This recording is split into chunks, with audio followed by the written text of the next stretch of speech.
partilhar estes minutos que nós vamos estar aqui juntos. A proposta é, efetivamente, nós conversarmos um bocadinho sobre o que é que torna o coaching em saúde tão importante nesta fase, nesta altura, e não só. O formato do webinar vai ser um webinar, vai ter o seu quê de formal, vai ter o seu quê de informal. Aliás, já deu para perceber só com estes pequenos minutos de gente que está a participar só porque tem mesmo saudades. Vamos responder aqui a algumas questões, ou pretender responder aqui a algumas questões sobre esta nova prática, que não é assim tão recente. Vamos conversar um bocadinho sobre quem é o coach em saúde e em bem-estar, onde e com quem é que ele atua e quais são as grandes tendências que existem neste momento no mercado. Depois, no final, vamos ter um espaço de perguntas e respostas, portanto, para quem quiser colocar alguma questão em particular, teremos aqui alguns minutos reservados para isto.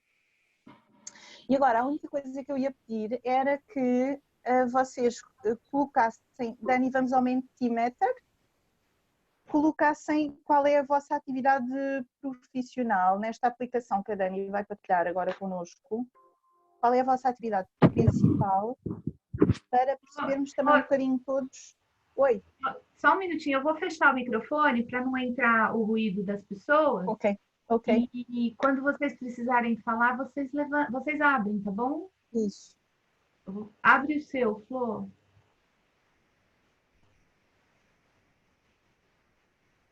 Agora tá. Ok. Então. Qual é a pergunta, Flor? Qual é a atividade profissional de quem está a participar neste webinar? Qual é a atividade principal profissional?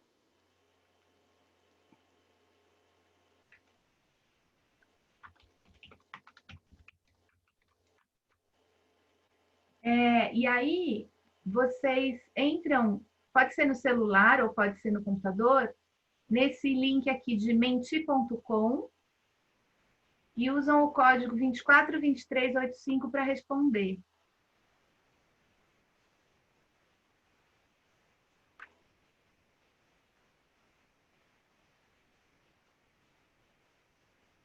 Deixa eu ver se... Flor, eu não consigo digitar no chat agora, mas eu acho que ajuda, às vezes, colocar lá Eu ponho aqui menti.com 242385. 2423 85. 85. Tem 3 espaços, então se você faz mais de uma coisa, pode colocar lá, ou então só coloca uma e manda.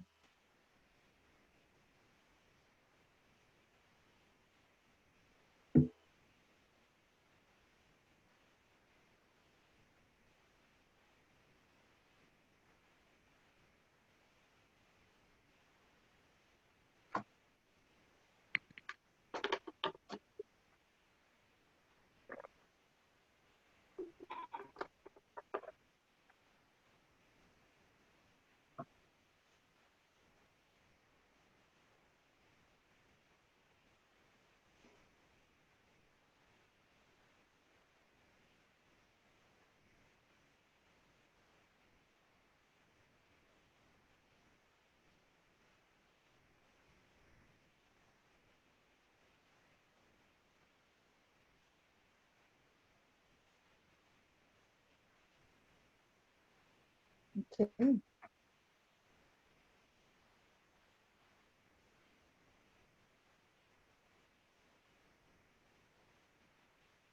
Mais.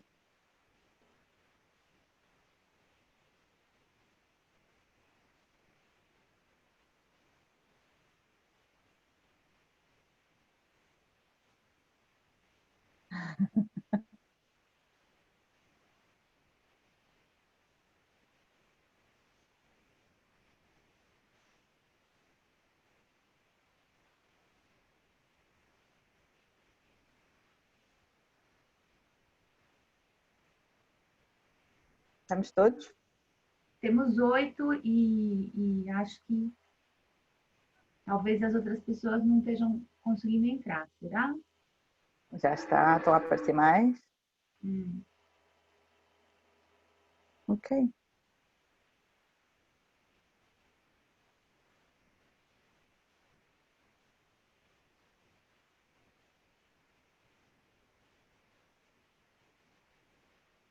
Temos aqui uma variedade bem interessante de participantes, na maioria profissionais dedicados à saúde ou ao exercício. Só temos uma mãe, não devemos ter mais do que isso. Ok, muito obrigada. Então, para a dinamização deste webinar, naturalmente que resolvemos, eu e a Daniela como colaboradoras e como manas incontinentais, resolvemos promover isto em conjunto. A Daniela é brasileira, como já repararam, é licenciada em Educação Física, pós-graduada em Reabilitação Cardíaca, pós-graduada também em Fisiologia do Exercício, mestre em Ciências de Saúde e formada em Wellness Coaching também, mais recentemente reconhecida pelo National Board americano, uma prova internacional que faz um reconhecimento um bocadinho diferenciado da coisa e do mercado. Daniel, desde 2017, colabora connosco na formação de Wellness Coaching em Portugal, cuja terceira edição está a terminar, e eu começava por esta primeira pergunta, Dani. O que é que tu respondes quando te perguntam o que é que faz um coach em saúde? São várias respostas, né? Acho que esse é um dos desafios, né, nosso, dizer o que o coach de saúde faz. Eu tenho, olha, vocês vão me desculpar a atenção dividida aqui, mas tem gente na sala de espera, então eu vou responder e de vez em quando vou dar uma olhada lá. Sala de espera. Já entrou, eu tenho respondido que o coach de saúde ele é um facilitador do processo de descoberta do outro, né? Para começar. E especificamente da descoberta dos recursos, das forças, das estratégias que vão te deixar num melhor estado de saúde, de bem-estar, ou te ajudar a mudar um comportamento, um hábito, um estilo, né? Um estilo de vida, uma determinada área. Encurtando, né, Flor?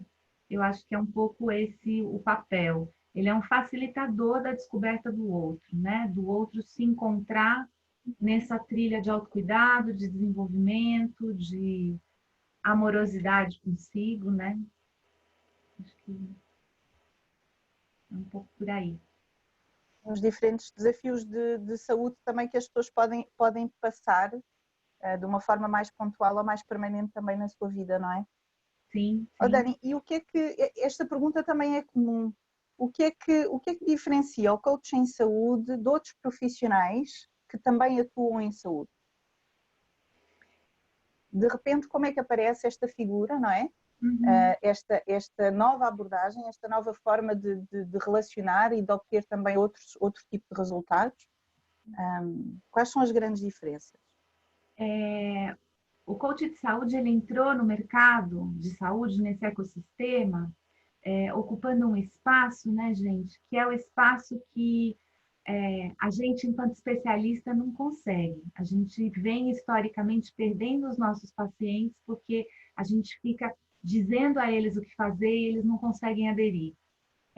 Quem está vindo aqui da área de saúde sabe muito bem do que eu estou falando, né? Nutricionista, PT, como vocês dizem em Portugal, enfim, as várias áreas da saúde. Mesmo médicos, né? Quando prescrevem tratamento, prescrevem medicamento, a aderência aos tratamentos não é 100%, muito pelo contrário. Então, o coach ele vem ocupar um espaço que é o espaço de ajudar as pessoas a aderirem no seu autocuidado. né? Ajudar as pessoas a se engajarem nesse processo. A abordagem comportamental, ela não é nova na área de saúde, né? Desde a década de 80, a gente tem várias estratégias, inclusive várias delas são abordagens teóricas do coach de saúde, que vêm, historicamente, tentando ajudar a lidar com pacientes supostamente resistentes, né? Pacientes com hábitos aditivos, de drogas, álcool, como é que a gente ajuda esses pacientes a mudar o comportamento? Então, várias técnicas, metodologias já vêm sendo desenvolvidas de abordagem comportamental desde a década de 80. O que o coach de saúde, na medida que se sistematizou, se diferencia dessas técnicas, é que ele é absolutamente centrado na pessoa, né? Ele é absolutamente centrado nas crenças e valores da pessoa. Então, a diferença é, na hora que eu vou tomar uma decisão de um tratamento, minimamente eu preciso tomar essa decisão compartilhada. Eu não sei se essa recomendação que o médico está dando vai de encontro aos valores, às crenças, à condição socioeconômica desse paciente, se ele pode fazer esse tratamento ou não, se ele tem condições. E muitas vezes os especialistas da área de saúde não têm o tempo necessário para ter esse tipo de abrangência no cuidado, né? Então, torna-se necessário para que a gente consiga fazer a roda girar, que as pessoas se engajem, se cuidem, tenham menos recidivas, tenham aderência a tratamento medicamentoso, enfim, e por aí vai, sustentem as mudanças que vieram impostas por uma condição de doença, por exemplo. Eu também vejo muito a questão da sustentabilidade no meio do processo, marcar a diferença, não é? Porque entre o saber que eu tenho, por exemplo, que beber mais água e o passar a beber mais água, se calhar consigo sustentar esse comportamento 2 ou 3 dias, 2 ou 3 semanas, mas a questão é que pelo meio do processo e onde atua sobretudo o coach, não é? Que, como tu dizias, vai de encontro às crenças e aos valores, às motivações, não é? Mas também às capacidades e às realidades do indivíduo. E aquilo que, não só aquilo que ele quer, mas aquilo que ele consegue também, ou às circunstâncias que consegue reunir para assumir novos comportamentos e, sobretudo, aguentá-lo ao longo do tempo, sustentá-los ao longo do tempo. Sim. Isso. As grandes diferenças entre o especialista e o coach. Ok. E nesta fase não pandémica, mas nesta era em que, se por um lado nós somos mais preocupados com a saúde, existe muito mais oferta, existem muito mais serviços, existe muito mais informação, por outro também há muito mais problemáticas de saúde, não é? No dia a dia. Concordas comigo? É também neste cenário que o coaching surge como alternativa aos serviços que já existem, não é? Alternativa, complemento. Essa pergunta é bem abrangente, né, Flor?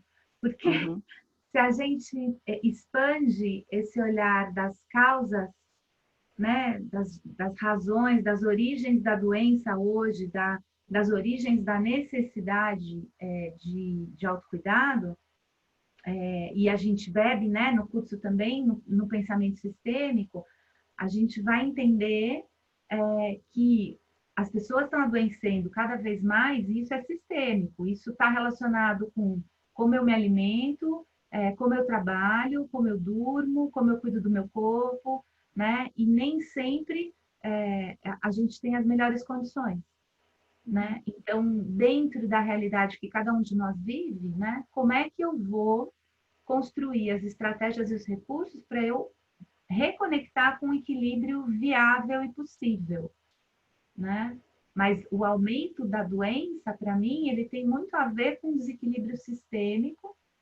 Tem várias causas, né? Vamos combinar que tem várias causas, mas eu gosto muito de olhar esse desequilíbrio sistêmico e que nesse tempo de pandemia a gente está muito sendo exposto a ele, né? Exposto a esse desequilíbrio sistêmico e como a gente está interconectado. Então, do uso de agrotóxicos nos alimentos, do ritmo frenético de trabalho, do desequilíbrio entre tempo de autocuidado e tempo de trabalho, da exposição exagerada à tecnologia, e por aí vai, né? Das dificuldades nas relações, né, nos convívios, nas relações com as pessoas, que também é um fator de adoecimento incrível. Então, eu acho que tem uma avenida gigante, né, que é um espaço de possibilidades para o coach de saúde e bem-estar trabalhar, ajudando as pessoas a encontrarem um novo ponto de equilíbrio, né, pensando que saúde está relacionada a esse equilíbrio dinâmico que a gente está buscando o tempo inteiro diante daquilo que a gente é exposto na nossa vida. Uhum, uhum. E como é que tem sido a tua experiência no Brasil de coaching em saúde ao longo destes últimos anos? Porque não começaste ontem, não começaste o ano passado. Como é que tem sido esse percurso? A Flor não contou para vocês, ou talvez já tenha contado, que ela também foi reconhecida pelo board agora, né? Então, é uma celebração aqui intercontinental nossa. No Brasil, quando eu fiz a minha formação em 2010, ninguém sabia o que era coaching. É lógico que eu não ia conseguir trabalhar com isso, coaching de saúde, né? Que eu não ia conseguir trabalhar com isso. E por vários anos, esse foi um esforço de construir esse espaço aqui dentro.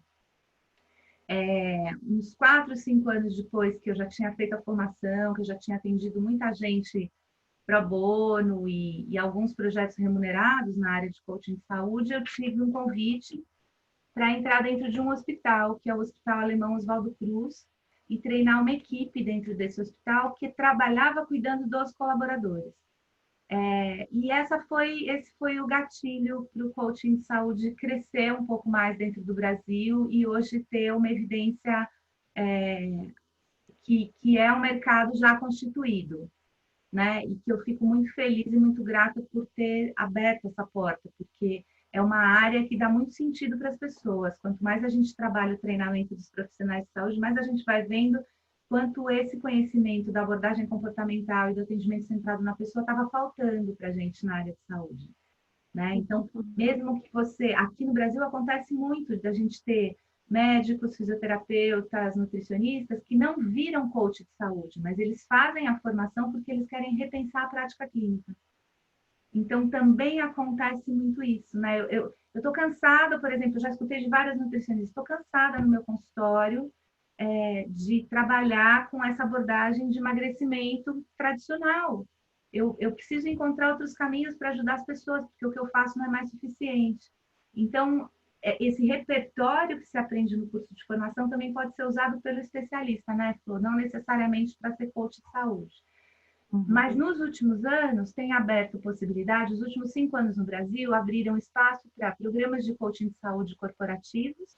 Então, dentro de empresas, dentro dos programas de promoção de saúde das empresas, começou-se a se contratar coaches de saúde para cuidar dos colaboradores. Mais recentemente, nos últimos 2 anos, programas dentro de hospitais. Então, hoje a gente tem um programa dentro do Hospital Samaritano Paulista muito bonito, com pacientes cardíacos. Então, a gente tem grupos de pacientes cardíacos passando por reabilitação física pós-evento cardiovascular e recebendo coaching de saúde, porque a gente sabe, né, na literatura diz super claro isso, né? 6 meses depois que ele teve um evento cardíaco, fez 36 sessões de reabilitação física, 6 meses depois 70% já está sedentário de novo, já relaxou com a alimentação de novo, já voltou a trabalhar exaustivamente. Então, a expectativa com esse projeto é que a gente consiga sustentar a mudança que acontece pós-evento cardiovascular. Né? Tomei um susto, parei para me cuidar, porque agora eu sou obrigada a parar para me cuidar, e nesse parar para me cuidar eu descubro e redesenho a minha organização de autocuidado. Então, esse é um projeto que está acontecendo que é muito lindo. E vem, né, começando a ser demanda de várias instituições. Isso é uma coisa legal também. Então, o mercado de trabalho ele vai se ampliando, né? Você tem várias formas de oferecer o coaching de saúde no mercado. Pode ser para uma instituição, pode ser para um hospital, pode ser para uma clínica, pode ser para um atendimento particular, né? E tudo isso a gente vai conhecendo e entendendo onde é que estão os stakeholders que a gente tem que se envolver e tem que né, trabalhar. E o mercado está a crescer com tudo o que isso pode implicar, não é? E nós, de repente, cuidadoras também da nossa prática séria e ética, também sentimos a necessidade de esclarecer aqui muito equívoco, muita troca, muita confusão que surge com o termo coaching associado à saúde ou coaching associado ao bem-estar. Enfim, vocês têm tido também estes equívocos aí no Brasil? No sentido do nome do coaching de saúde e do coaching de bem-estar, Flor? De aparecer associado a serviços que não são coaching em saúde como ele é definido por organizações profissionais, digamos assim. Sim, né? Mas, sim, e essa é uma caracterização que acontece não só com o coaching na área de saúde, mas com o coaching em geral. Em geral. Né? Há uma banalização do uso do nome e há essa irresponsabilidade de prometer resultados, né, com uma intervenção na qual a gente não pode prometer resultados específicos ou falar que é mágica. Acontece no Brasil, sim, acontece. E o que a gente tem feito, né, e é legal você falar isso, porque eu ia falar um pouco da questão do mercado e da pesquisa científica, né? Como é que a gente, na área de saúde, se mostra sério? Quais são os profissionais reconhecidos na área de saúde? Aqueles profissionais que atuam com evidências, né? Baseado em evidências. Então, eu e a Flu, a gente desde sempre estruturou as nossas formações e o nosso estudo em instituições sérias que têm esse traço científico e acadêmico. E isso é super importante, né? Quando a gente vai falar de formação ou quando a gente vai buscar formação, a gente entender o lastro, né? O que está por trás.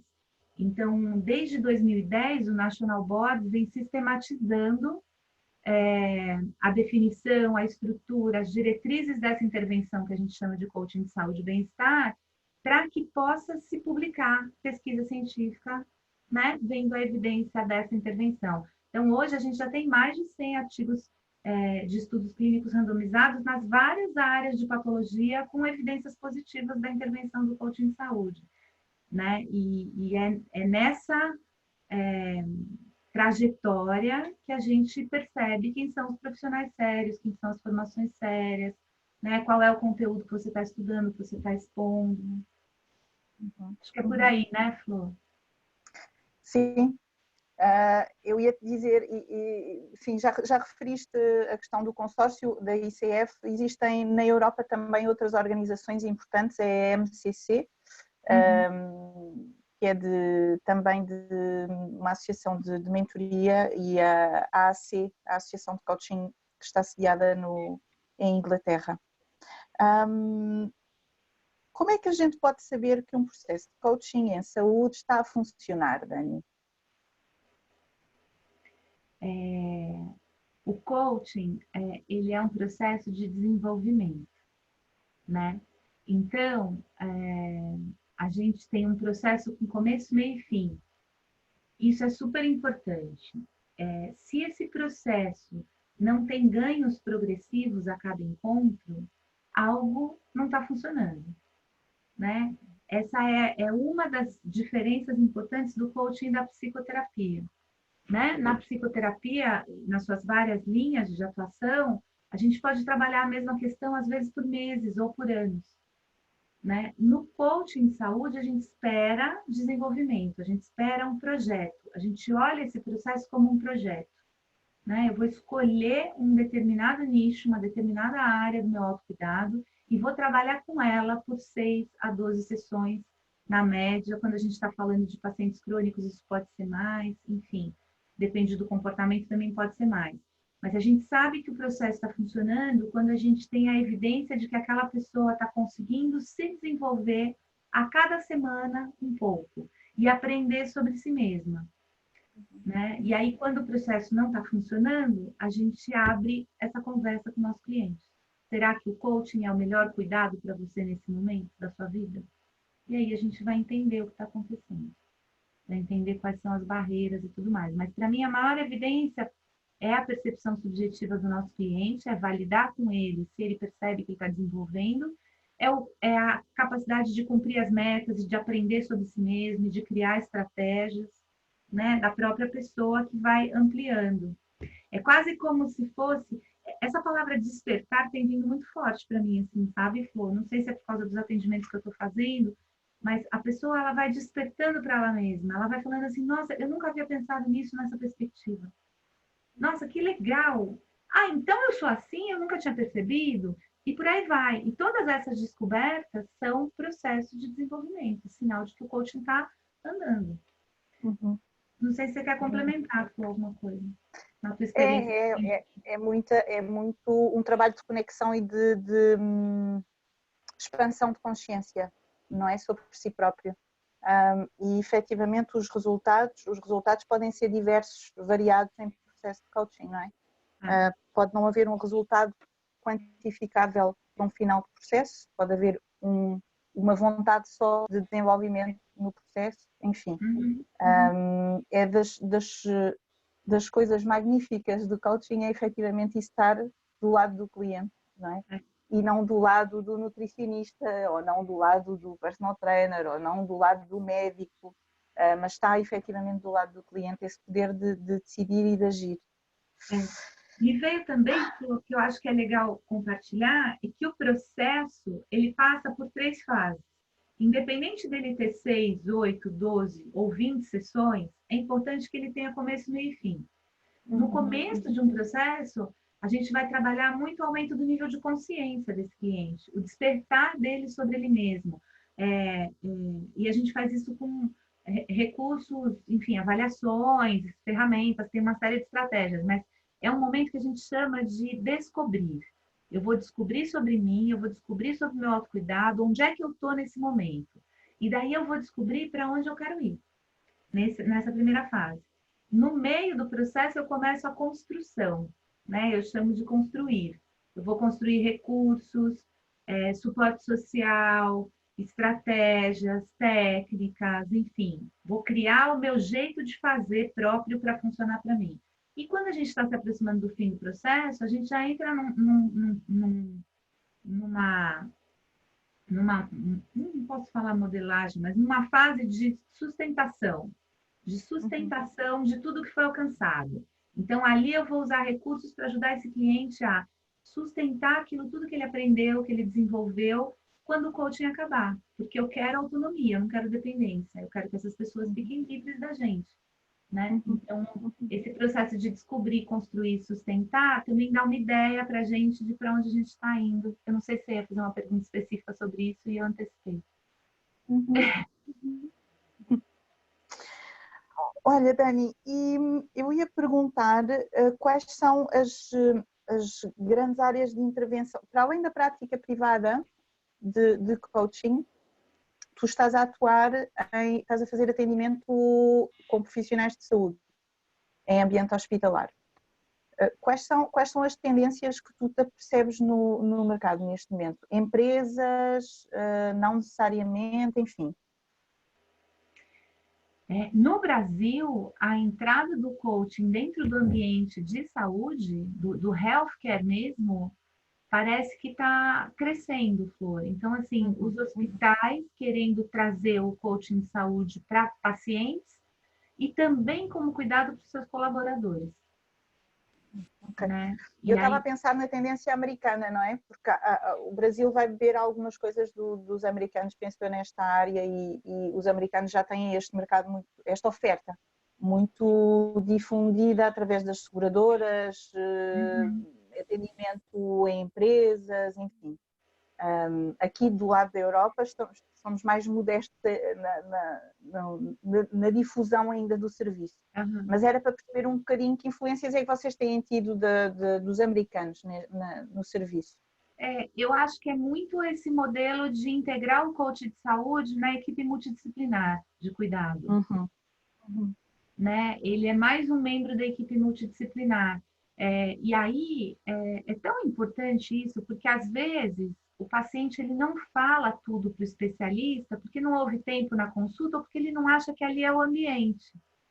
Então, já aconteceu, por exemplo, de sair da consulta médica, chegar para uma avaliação de coaching para mim, e durante a avaliação a pessoa fala assim, então, mas eu parei de tomar antidepressivo faz um mês. Mas você acabou de sair da consulta médica, você conversou sobre isso com o médico? Não, não conversei. porque era uma consulta de um cardiologista. Então, a fragmentação que o ecossistema de saúde traz, ela pode ser acolhida por esse profissional, que vai olhar essa pessoa como um todo, né? E vai reorientar eventualmente para que a gente possa ir e voltar nessa equipe multidisciplinar. Porque o que é sistêmico, às vezes o cardiologista não viu, né? Porque não estava na rotina dele de olhar isso. Mas o coach pode trazer de volta para a equipe, olha, tem essas questões desse paciente que a gente precisa olhar, como é que a gente faz? Então, isso eu acho que é uma influência americana, sim, e é uma agenda americana, né? Tanto que o National Board tem essa intenção de credenciar coaches para colocar dentro do ecossistema coaches qualificados para poder trabalhar dentro desse ecossistema. É sempre um desafio a gente entrar numa equipe multidisciplinar de saúde, né? É Sim, sempre um desafio. acredito que cá em Portugal seja uma tendência, não tanto do ponto de vista, ou melhor, mais individual do ponto de vista das instituições. Eu não vejo isso como uma linha de trabalho, eu penso é que as instituições, e no caso da minha experiência, são as associações de doentes que, por haver doentes a, a, a apresentar de repente uma alteração na sua postura, acabam por tomar conhecimento que existe o coaching em saúde que possibilita determinados resultados que de outra forma não existe.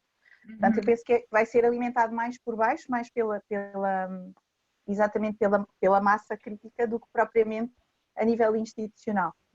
Foi exatamente isso que aconteceu comigo com a Liga Portuguesa contra as Doenças Reumáticas, foi decorrente de um processo com uma cliente. O objetivo não era a gestão da doença, quando ela começou, acabou por ser e acabou por haver um impacto muito importante em toda a gestão da doença que ela fez depois do processo de coaching, e acabei por ser contactada pelo médico reumatologista e acabei depois por ser contactada pela própria Liga, que quis estabelecer protocolo para poder proporcionar ou poder alargar este serviço a mais gente que viessem a precisar. E desde 2012, 2013 até a esta parte, tenho vindo a colaborar com eles e a divulgar o serviço, e tendencialmente os meus clientes são efetivamente de casos de diagnóstico de doença reumática. Efetivamente, o médico reumatologista não tem como gerir uma série de mecanismos que estão por trás dessa gestão, e que o coach em saúde acaba por facilitar muito. Então esta é uma tendência que eu acredito que vai acabar por acontecer, por se revelar, e é um mercado importante e é um serviço importante, é uma tremenda necessidade nos casos nos casos de doença crónica. Cá em Portugal revela-se também aqui outra tendência a nível corporativo, a nível de empresas, com o aumento de casos de stress, ansiedade, enfim, situações que as próprias empresas não conseguem gerir, e uma forma de proporcionar uma melhor gestão do bem-estar é trazer o serviço de wellness coaching ou de coaching para a saúde para dentro das empresas, quer em situações de grupo, quer em intervenções de grupo, em programas temáticos, quer em atendimentos de um para um. Esta também é uma tendência que tenho verificado e tem havido mais movimentações nesse sentido. Ainda que agora já não haja movimentações de nada, mas acredito que quando se retomar venha a acontecer. Mais coisas, Dani. Eu não sei se abríamos agora para perguntas e respostas. Depois desta conversa toda, naturalmente que há certamente informação que fique fora e que vocês vêm à procura. Portanto, eu sugeria se calhar que levantassem a mão ou abríssemos os microfones a quem quisesse colocar alguma questão.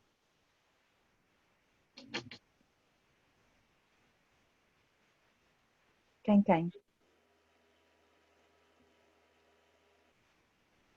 Alguém?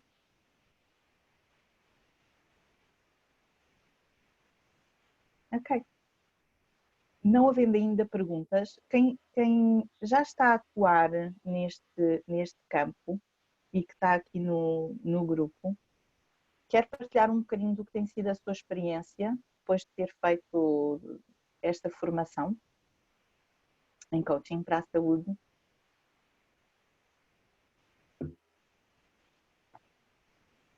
Abre o microfone, Celinha, está fechado.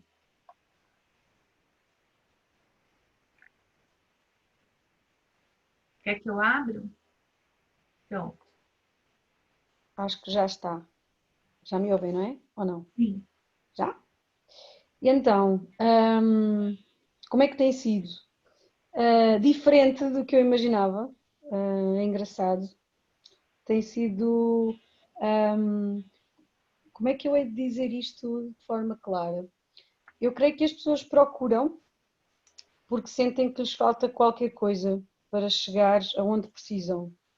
Na realidade, a maior parte dos casos chega por questões de saúde, ou seja, questões ligadas à ansiedade e à ausência de controle, como elas explicam, que vai despontando e as pessoas vão se tornando cada vez mais conscientes que somos um todo e é extraordinário, despontando questões de saúde mais sérias, ligadas, ou seja, tendo um foco na ansiedade e no stress e na ausência de saber gerir emoções, vamos dizer assim, e que se vão despontando questões mais físicas e mais diagnosticadas, mais sérias. E então o começo quase sempre passa por aí. E aquilo que eu noto, que eu acho interessante, tem sido, não sei se é geral, mas tem sido muito interessante perceber que no fundo, quando chegas ao cerne da questão, está sempre a forma como tu te relacionas com o outro. Ou seja, em quase todas não é em todas, tive vários casos em que isso não acontece, obviamente, no meio do bolo, mas questões pontuais a resolver em relação, enfim, ao trabalho, ao patrão, ao colega, mas quase sempre o foco primordial do que desponta aquele desequilíbrio, vamos dizer assim, é a nível de relacionamento. E é extraordinário perceber como a maior fonte, eu acho, de energia positiva que nos alimenta e a que nos destrói tem a ver com este lado emocional de nos relacionarmos com o outro. É extremamente interessante perceber que nós de facto sozinhos não somos ninguém e o mais importante de tudo é o que nós temos uns com os outros e é aí que nós nos revemos, não é? E nos emendamos, é no que refletimos e apreciamos no outro. Às vezes não apreciamos, mas pronto, vamos tendo do outro. E a maior parte dos casos que tenho tido e felizmente a correrem bem, passam quase todos por aí.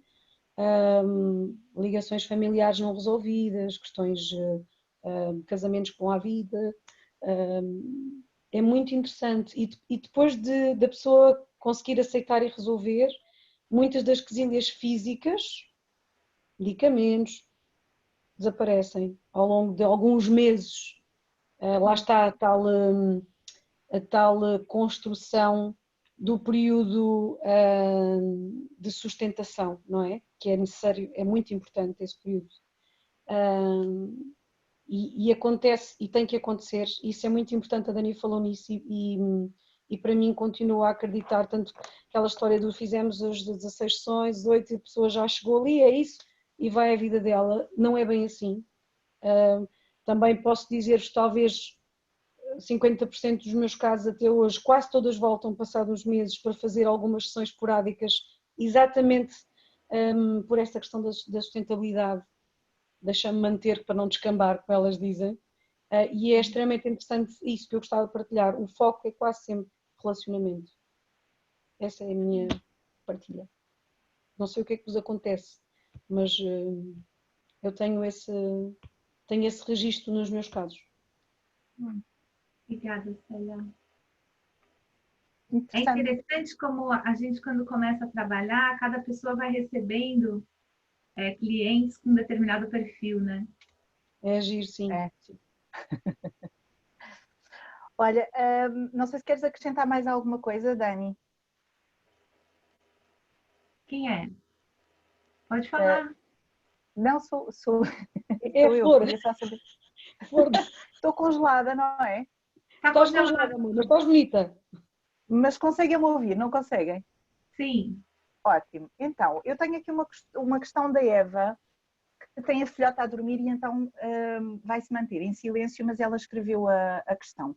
Queria saber como é que a categoria se enquadra legalmente e como se lida em Portugal com instituições como a Ordem dos Nutricionistas, que estão sempre em cima e de quem não é nutricionista, chegando mesmo a fazer queixa de health coaches. Conseguem-me ouvir bem? Sim? Apesar de estar congelada a imagem. Ótimo. Então, Eva, o que é que se passa neste momento, não só ao nível da ordem dos nutricionistas, como dos psicólogos, enfim. Efetivamente, esta é um pouco a confusão que nós estávamos a falar há pouco. Existem escolas de coaching, existem várias escolas de coaching, diversas, coaching em saúde, sendo que algumas delas têm um currículo muito direcionado para a nutrição. E isso pode gerar aqui, dependendo depois do quadro ético a que estes coaches responderem, pode gerar aqui algumas confusões se a intervenção não for balizada. No nosso caso, da escola cá em Portugal, temos uma intervenção bem definida, temos um escopo de prática bem definido e bem balizado sobre o que nós pensamos ser a atividade do coach em saúde. Esse escopo de prática é definido pelo consórcio, pelo National Board americano, que é uma instituição que já trabalha há alguns anos na área e efetivamente para trazer a credibilidade necessária a esta atividade e para, portanto, Dani, podes-me ajudar aqui com a descrição deste trabalho, mas o que eles fizeram ao longo dos anos foi reunir uma série de responsáveis de formação, entidades profissionais de coaching, reuniram em consórcio para, dentro daquilo que era a formação existente, as necessidades e os perfis profissionais em coaching, para definirem, para chegarem a consenso. E esse consenso chegou em 2017, não é, Dani? Quando saiu o escopo de prática foi 2017. Eles ficaram mais ou menos 5 anos, eram cerca de 14, 15 pessoas, se não me engano, que durante uns 5 anos, essas pessoas eram pesquisadores de universidades e donos de escolas formadoras nos Estados Unidos, das maiores escolas. Representantes do ICF também. E representantes da ICF também. Durante 5 anos eles ficaram se organizando, publicando e ouvindo a comunidade.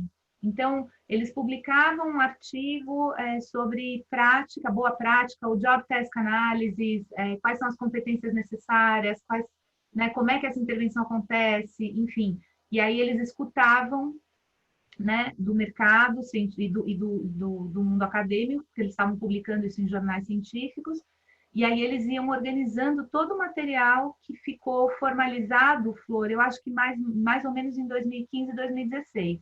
2017 foi a primeira certificação, foi a primeira prova. Exato. Sim. Né? E, portanto, é muito fácil, quando nós já somos especialistas numa determinada área, termos tendência para, em prática de coaching, associarmos algo dessa especialidade e não mantermos não mantermos a prática pura, digamos assim. É diferente eu ser PT e ser coach. Tá? A minha atuação enquanto personal trainer é uma. Eu prescrevo exercício. Enquanto coach é outra abordagem completamente diferente. Não quer dizer que eu não possa associar 2 serviços, por exemplo, num pack de serviços e chamar a isso um programa qualquer, sendo que o meu papel em cada uma destas atuações tem que estar bem claro para o cliente. O mesmo acontece com Com a nutrição, o que é que acontece neste momento? Existem coaches a fazer nutri-coaching, não é? Cá em Portugal há muito o chamado nutri-coaching, portanto não se percebe muito bem se é nutrição para prescrever recomendações de dieta ou se é outra coisa qualquer. E eu compreendo que começa a haver algumas queixas, sim. Existem algumas queixas. Por outro lado, existem também pessoas que fazem coaching em escolas muito direcionadas para a nutrição, que não são nutricionistas e que depois no mercado vêm apresentar, enfim, programas alimentares, reeducação alimentar e por aí vai, não tendo nenhum reconhecimento profissional por trás disso que valide a prescrição alimentar. E isso sim acontece, infelizmente. Portanto, uma coisa é certa, aquilo que nós temos defendido na nossa formação é o respeito e o rigor, com um quadro ético bem definido, com um escopo de prática bem definido, e cada um respondendo com as qualificações que tem e não para além disso. Não sei se queres acrescentar, Dani, alguma coisa. Não, só talvez acrescentar que não é papel do coach de saúde prescrever, né, diagnosticar. Não é papel do coach de saúde nem prescrever nem diagnosticar. Esses são papéis do especialista. E ponto.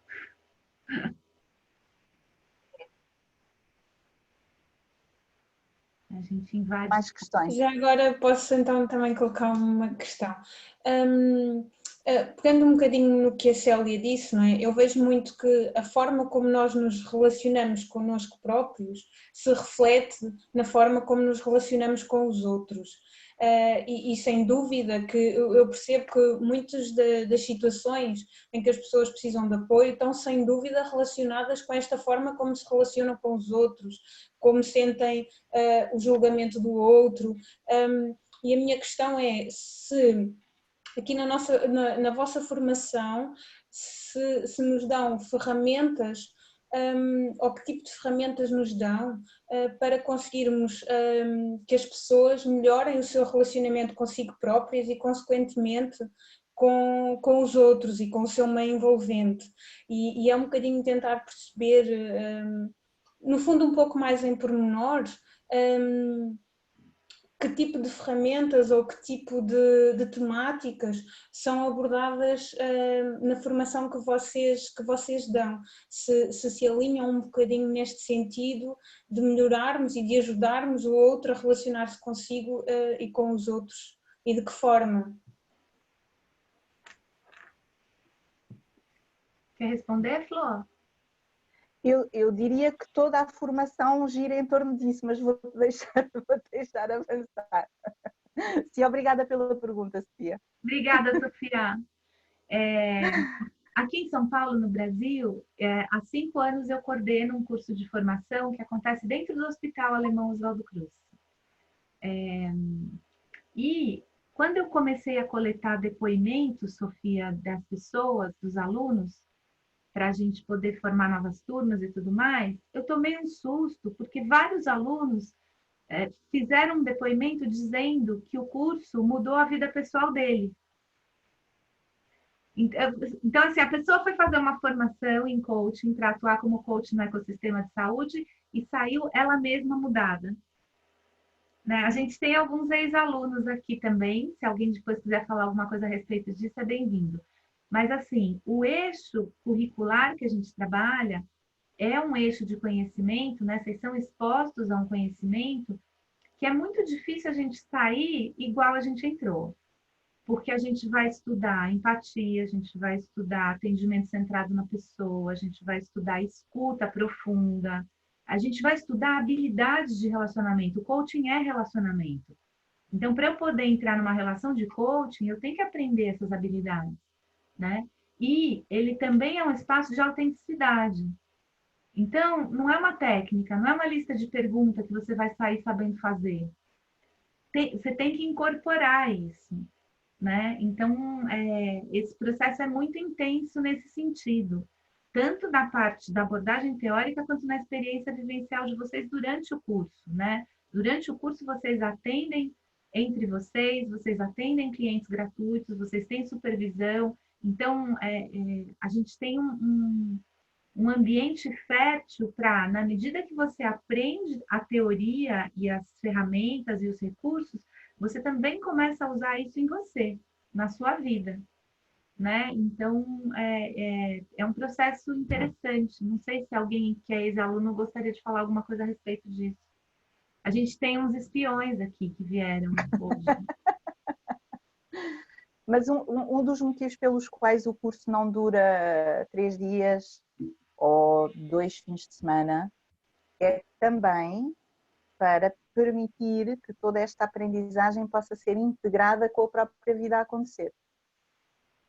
É para permitir tempo para mastigar a informação, experimentá-la no dia a dia, testar, tropeçar, recuperar, partilhar, enfim. O propósito seria muito mais fácil para nós, Sofia, fazermos um curso de uma semana e já está. E emitirmos um certificado e vocês ficam coaches e está tudo bem. Não é bem essa a nossa perspectiva, não é essa a nossa visão sobre o curso e muito menos sobre a formação de um coach com os alicerces necessários para. A Célia quer falar. Fala, Célia. Abre o teu microfone. Eu abro, peraí.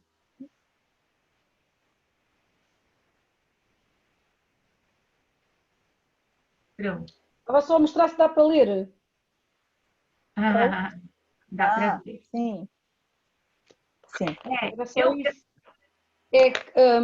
Isto é respondendo à coisa há bocadinho, à Sofia, que é, e quem passou pela formação sente isso, efetivamente, a tal sustentabilidade, lá está, voltamos ao mesmo, pedisse a duração do curso, que estás a dizer muito bem, porque nós saímos de lá, eu acho que tenho aí mais colegas da turma, faço favor de falar, que é mesmo chegar ao ponto de coach, é ser, não é fazer coisas. Tu tens de ser.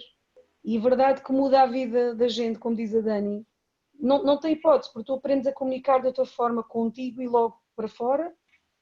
E a formação, eu creio que qualquer profissional, isto não se prende só com o coaching, eu acho que é no geral, mas qualquer profissional nesta área que não consiga, como é que eu ia dizer, integrar tudo isso para si próprio primeiro, e crescer como pessoa primeiro e ser melhor primeiro para si próprio e para o mundo, nunca será um bom coach. Esta é a minha visão.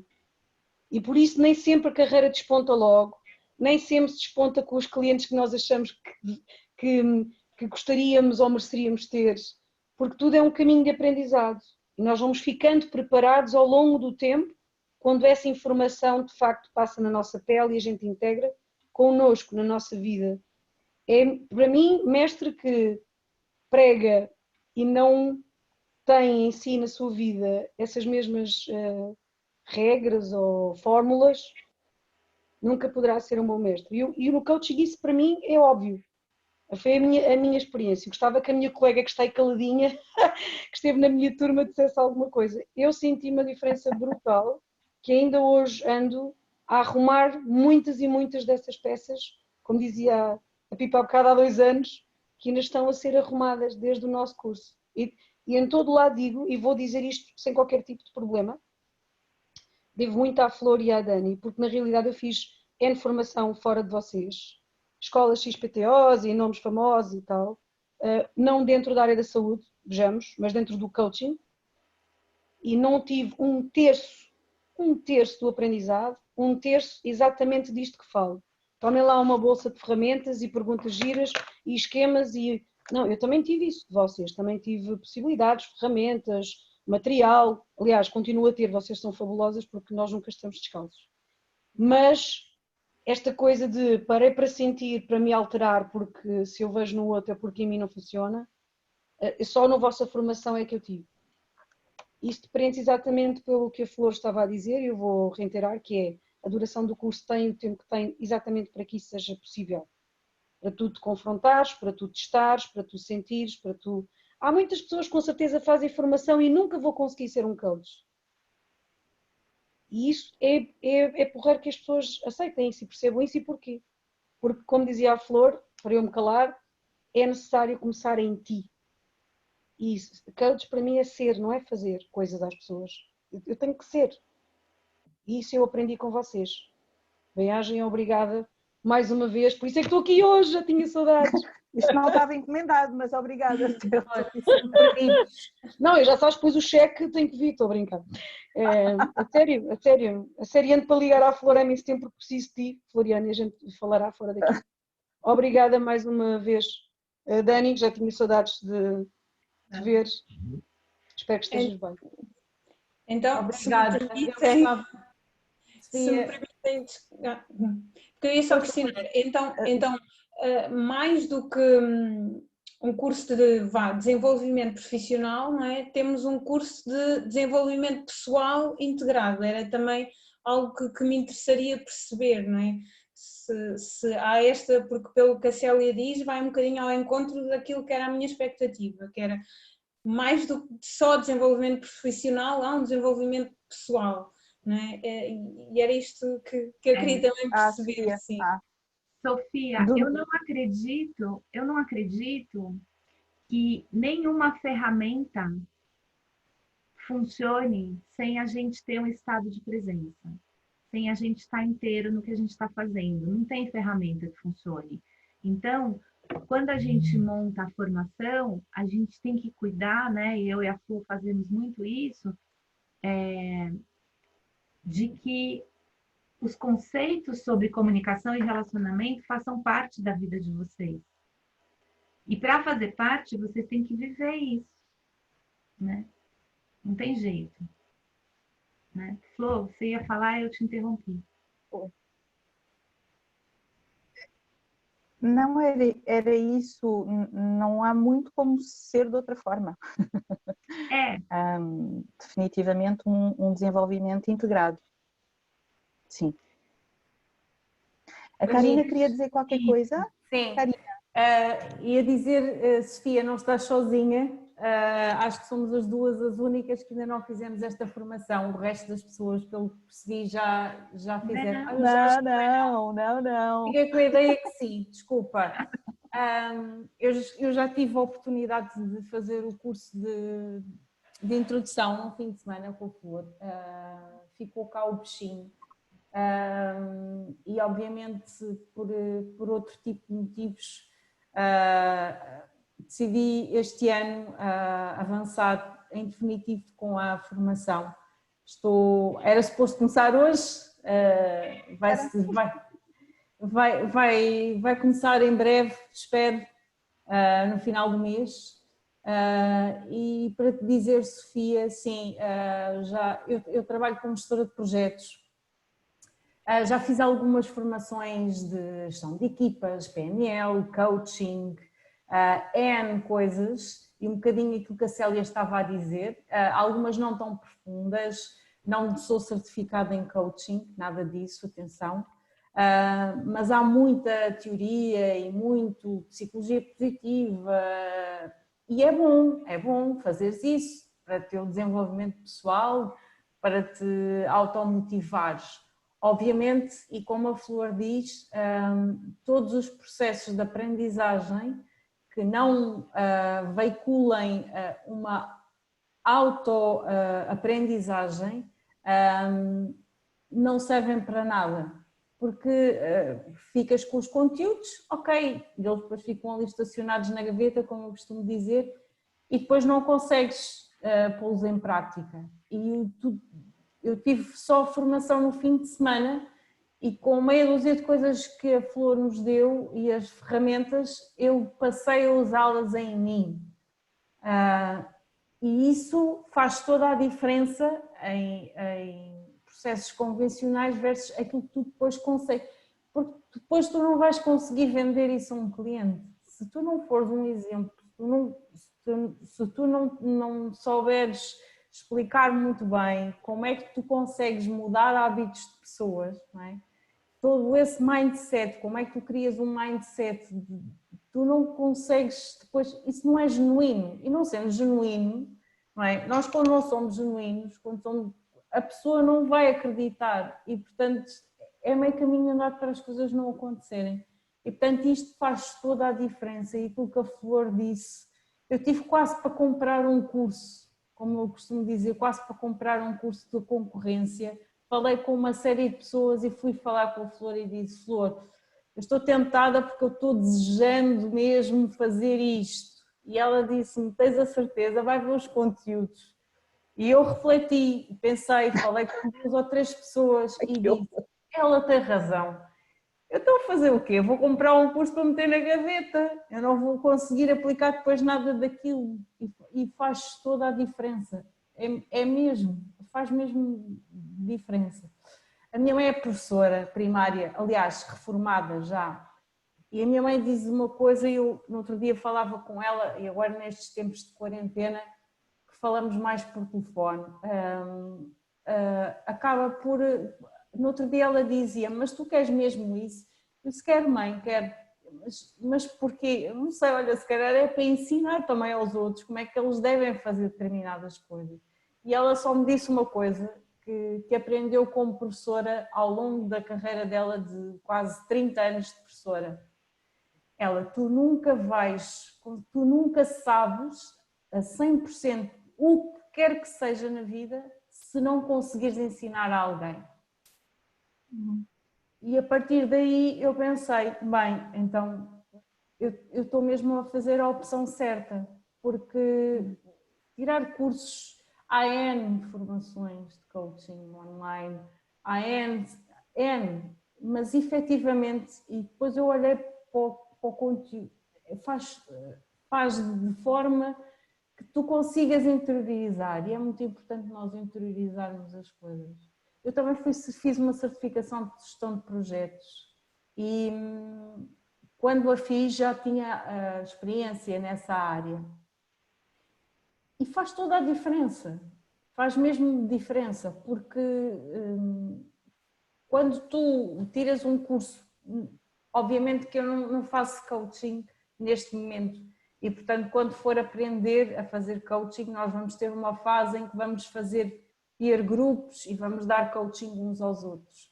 E portanto isso é mesmo muito importante e portanto eu acho que sem isso não é possível de facto conseguirmos depois pôr em prática.